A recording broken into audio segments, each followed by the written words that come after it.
Adapun tujuan pembelajaran kita yang pertama, menjelaskan pengertian cerpen anak dengan tepat, mengidentifikasi unsur-unsur cerpen, mengikuti tokoh, latar, alur, dan mana. Kemudian menentukan pesan moral yang terdapat dalam cerpen anak dan menceritakan kembali isi cerpen menggunakan bahasa sendiri secara lembut dan santun. Pertama yaitu pengertian cerpen. Jadi cerpen atau cerita pendek adalah karya sastra berbentuk cerita singkat yang menceritakan suatu peristiwa tertentu. Cerpen memiliki alur yang sederhana dan jumlah tokoh yang tidak terlalu banyak sehingga mudah dipahami pembaca. Cerpen anak biasanya berisi pengalaman atau peristiwa yang terdekat dengan kehidupan sehari-hari anak.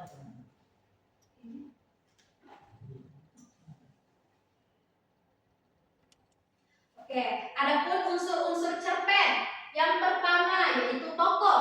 Tokoh adalah pelaku yang terdapat dalam cerita. Jadi tokoh itu bisa berupa manusia atau hewan yang memiliki sifat tertentu. Nah, dalam cerpen biasanya tokoh itu terdapat ada dua ya, ada tokoh utama dan ada tokoh tambahan. Tokoh utama adalah tokoh yang paling sering muncul dalam cerita, sedangkan tokoh tambahan adalah tokoh pendukung yang membantu jalannya cerita. Adapun contoh sifat tokoh yaitu rajin, jujur, disiplin, sopan, dan malas.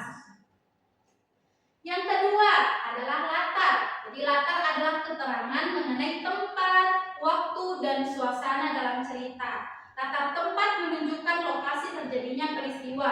Latar waktu menunjukkan kapan peristiwa terjadi. Dan latar suasana menunjukkan keadaan dalam cerita. Contoh dari latar tempat yaitu sekolah, rumah, perpustakaan. Nah, contoh latar waktu pagi hari, siang hari. Contoh latar suasana menyenangkan, sedih, dan menegangkan.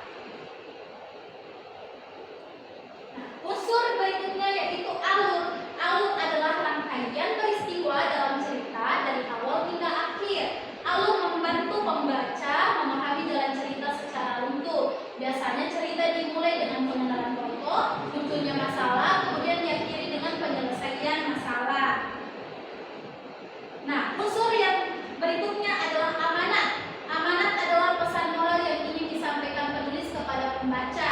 Amanat dapat berupa ajakan untuk berbuat baik, rajin belajar, menjaga kebersihan. Melalui amanat, pembaca dapat mengambil pelajaran yang bermanfaat dari cerita yang dibaca. Contoh amanat itu, kita harus rajin belajar, kita harus menjaga kebersihan. Bagaimana paham unsur-unsur cerpen?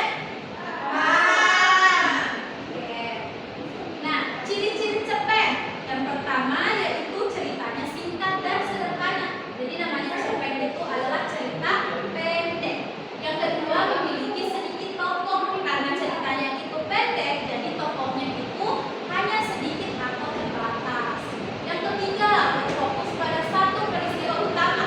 Jadi cerpen itu hanya menceritakan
Ceritakan kembali si cerita anak yang bertanggung jawab menggunakan bahasa kalian sendiri secara singkat dan runtut.